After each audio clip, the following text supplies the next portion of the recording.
Lanterne rouge du championnat, le promu ajaxien a du mal, 3 défaites, 1 match nul, aucun but marqué.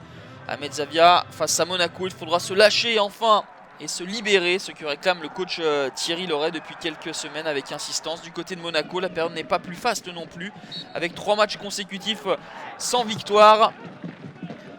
Les Monégasques vont être dangereux en début de rencontre avec ce coup franc qui vogue dans la surface de Clément Maury. Personne pour couper la trajectoire. A noter l'absence dans les rangs de Leonardo Jardim, de Moutinho et de Toulalan. Il manque de l'expérience au milieu de terrain et de fait les Ajaxiens se prêtent à tenter de loin dans l'entrejeu. La frappe d'Amos Yuga n'est pas cadrée, mais ils s'enhardissent les gaziers avec cette volée fouettée de l'extérieur de Djokovic qui passe au-dessus de la barre transversale de Daniel Subasic.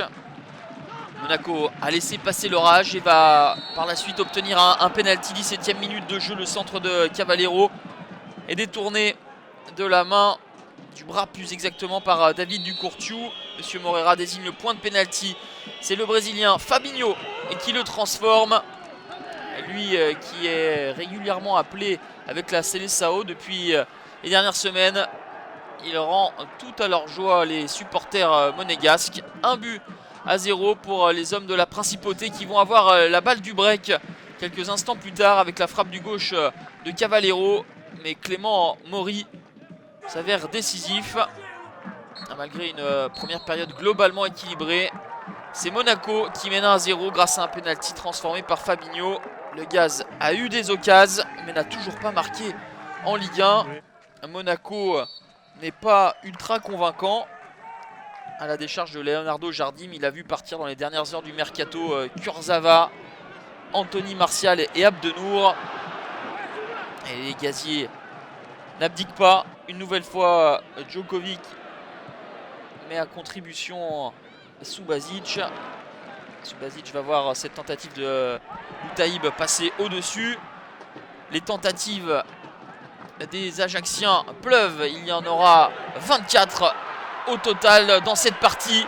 Et sur l'une d'elles, Subasic va se montrer déterminant. C'était la plus grosse opportunité au bout du pied d'Isiaga Silla. L'ancien Toulousain, à quelques mètres du but, ne parvient pas à égaliser et a donc marqué ce fameux premier but pour les Ajaxiens en Ligue 1. Le service de Coentrao, le Portugais prêté par le Real de Madrid pour Pasalic, et Clément Maury impeccable sur sa ligne, auteur de 7 parades ce soir. Il aura évité le naufrage des Ajaxiens et un succès peut-être plus probant des Monégasques. Une nouvelle fois Coentrao, le ballon pour Bernardo Silva et superbe intervention de Clément Maury sur cette frappe coin court de Bernardo Silva. Mais on en restera là. Monaco s'impose par la plus petite des marges et se relance par la même de bon augure avant d'entrer en Ligue Europa et d'affronter Anderlecht. Même si le contenu ne fut pas parfait, les 3 points font du bien à la bande à Jardim. Le Gaz, sans avoir démérité, s'incline pour la 4e fois et pointe en dernière position du championnat.